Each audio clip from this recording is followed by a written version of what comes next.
The throw over the middle, taken in. And to the 36-yard line, taken down there after getting 8 yards.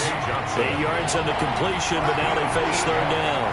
And it's third down. They'll look to throw. Setting up the screen here, Aaron Jones.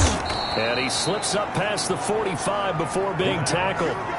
Complete to Aaron Jones. I like the screen being called here early in the game, especially on the opening drive, because, Brandon, when guys come out of the locker room, especially those pass rushers, they are so amped up to get to the quarterback that you can use that against them, and a screen pass is a great way of doing it. A lot of teams against good pass rushing teams, they want to run the screen 10 to 12 times in a game. Now he'll escape to his left. Now he'll pull it down. He'll get 8 on the scramble there. It'll be second and a couple. I think the last 2 plays really illustrate how difficult it is to game plan against this guy, because you know he can throw the football, but how about his use of legs as well? What we call those broken plays, you can't account for them. Yeah, those plays, those 2 that you just mentioned, a microcosm really of how he can hurt you. He got maybe a half yard at most, but officially they'll be left with a 3rd and 2.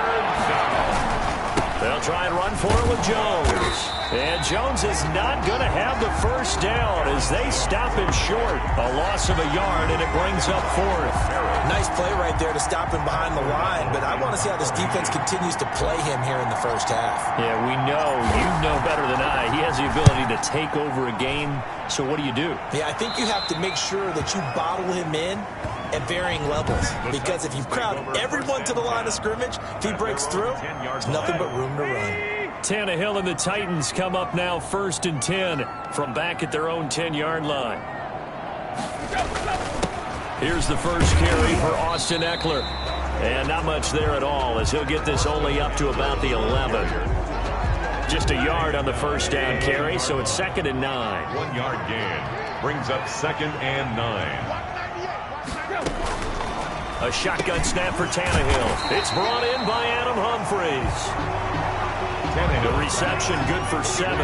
It's 3rd down. They've got good playmakers on the offensive side of the ball. I don't know what happened last week to really hurt their performance and hold down their production, but I would dare say that this week in practice, there's a lot of talk about how they're going to increase their proficiency. Yeah, that was a good start getting the playmakers involved. You mentioned that to me pregame. That's what they did there. Yeah, I think a lot of people...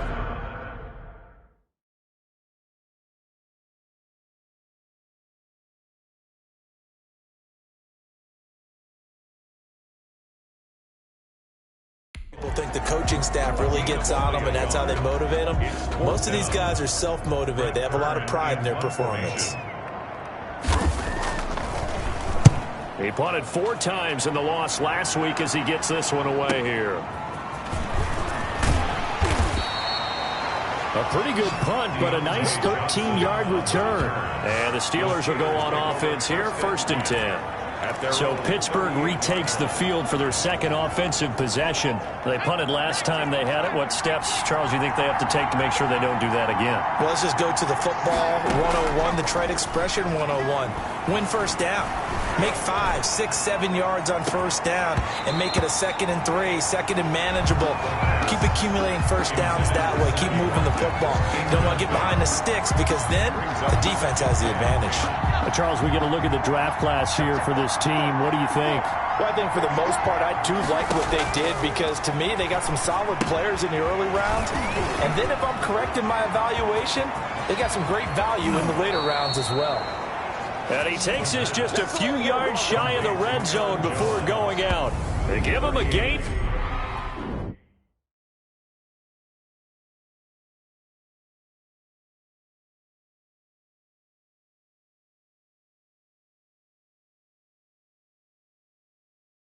.38. First down, Steelers. So the big play gets them all the way down to the outskirts of the red zone here for 1st and 10. Jones. The numbers on the ground for Jones last week. 11 carries, 69 yards, and a touchdown. He's having a nice season, and he knows where he ranks in the league. Don't ever let a running back tell you that they don't know that. They do. So what he's doing now is lobbying the offensive coordinator all week long. Hey, how about a few more touches? He's one big game away from maybe leading the league. No gain on the play that time, and they'll look to convert on what will be a 3rd and 4. Third down. He sets up the screen to Jones. And he will lose yardage here back at the 23-yard line. No score after 1 on EA Sports. Chris Boswell on for the field goal. A 40-yard. And Boswell's kick is good. And the Steelers will jump out to a 3-zip lead. Titans, nothing. So still no touchdowns in the first half, but we do have some action on the scoreboard with the field goal. So maybe now the mentality changes in this game because anytime you can get to the red zone,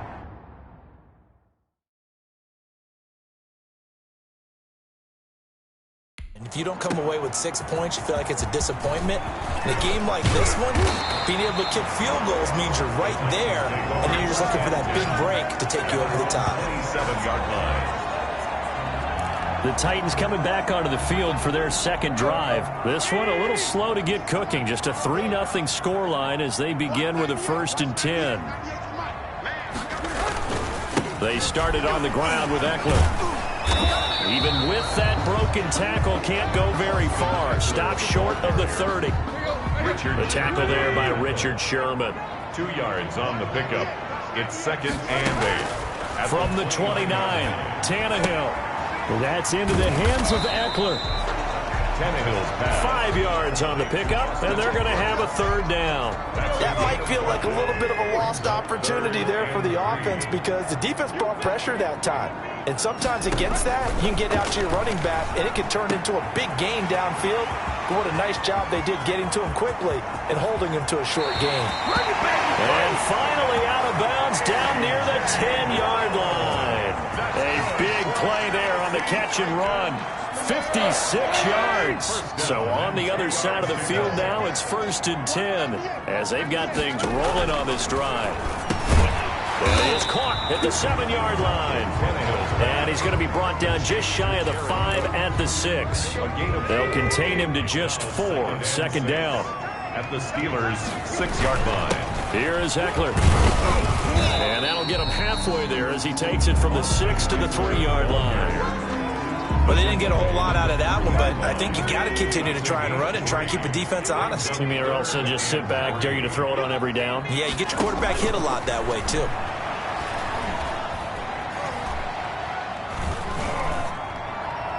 The Steeler defense locked in, forcing an upcoming 4th down. More problems here on 3rd down. They've converted only once so far in this first half. And you know as well as I do in this league, if you don't win on 3rd down, it makes it hard to win a ball game because then you're relying on your defense, you're relying on your special teams. You've got to get it done with your offensive unit. That ties the game at 3-3. A good drive gets them inside the 5, but they could not punch it in. And credit the defense, too. Make sure that happens because that was the old bend but don't break approach. Made sure they contained them when they absolutely had to and forced the field goal attempt that went through. 25-yard line. Pittsburgh set to take over again on offense. And after the field goal last time, we'll see what they can get here. At least they got points out of the last drive, Charles. I never met an offensive coach that didn't want to drive to end with a kick. Most of them wanted to end with a PAT, right? In this case, a field goal, they'll take it. Way better than the alternative, which is a punt. Yeah, but you met fan bases that wanted that, that weren't happy with that field goal. I haven't met a fan base yet that wants to drive to end with a kick, other than the extra point. That's it. And he'll be brought down shy of the 40 at the 38-yard line. A gain of 5, good enough for the 1st down. They don't need to run another play here before the 2-minute warning. Let's see if they do it anyway. 1st down. Here a throw taken in by Watkins. And taking it across midfield and inside the 45. The catch and run good for 18 and a 1st down. 1st down, Pittsburgh. 2nd quarter, 2 minutes to go. Tie ball game.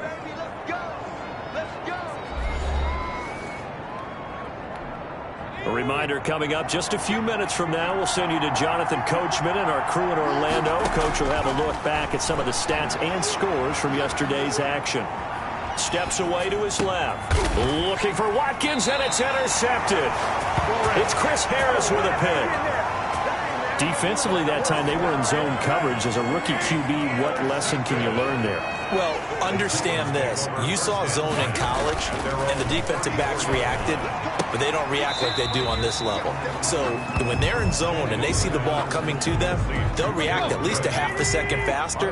You've got to know where you want to go with the ball and be decisive with it. Otherwise, the end result can be something you don't like. And, boy, that one drops incomplete, but if he was hit a fraction sooner, it may have been a fumble. They've been playing sound fundamental defense thus far and able to keep this offense from creating a major dent on the scoreboard. Able to force the incompletion, but still waiting for that